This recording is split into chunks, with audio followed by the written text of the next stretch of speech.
Hello, I am Shripad. प्रत्येक घरात अशी एक व्यक्ती असते जी स्वतःपेक्षा आधी सगळ्यांचा विचार करते. फोन वाजला की तीच पुढे येते. ठीक आहे, मी पाहतो किंवा पाहते. काही अडचण आली की शांतपणे म्हणते, काळजी करू नका, मी आहे. आणि कुणी सहज विचारलं की तू कसा आहेस किंवा तू कशी आहेस, तर चेहऱ्यावरती हलकं हसू आणून म्हणते, सगळं ठीक चाललं आहे. पण खरं सांगायचं तर हे उत्तर फार वेळा सत्य नसतं. मजबूत राहणं हे सुरुवातीला चांगलं वाटतं, पण काळाच्या ओघात ती एक जबाबदारी बनते. आणि हळूहळू असा एक क्षण येतो की जिथे स्ट्रॉंग राहणं हा पर्याय राहत नाही, तो स्वभावाचा एक भाग होऊन जातो. लोक तुमच्याकडे परत परत पाहत नाहीत, कारण त्यांना वाटतं की ही व्यक्ती सगळं निभावून नेईल. परिस्थिती कितीही अवघड असली तरी ती मार्ग काढेल, असा त्यांना विश्वास असतो.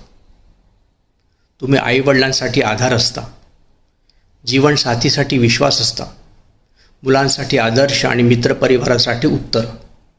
पण स्वतःसाठी इथेच तुम्ही थोडे कमी पडता. कधी लक्षात आलं आहे का, जी व्यक्ती सगळ्यांना सावरते ती स्वतःबद्दल फारसं बोलतच नाही.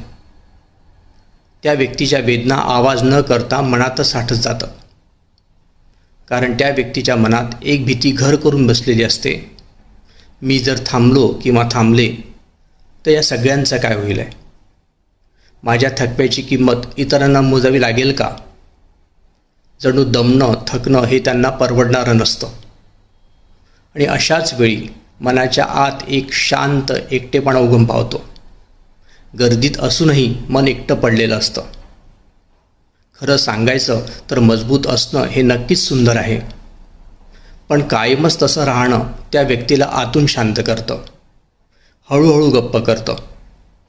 तुम्हालाही कुणीतरी ऐकावं असा अधिकार आहे तुमचा. तुम्हालाही कधीतरी म्हणायची मुभा आहे, हे आज मूड नाही आहे यार माझा. आणि हे मान्य करणं कमजोरी नाही, हे जिवंत संवेदनशील व्यक्ती असल्याचं लक्षण आहे.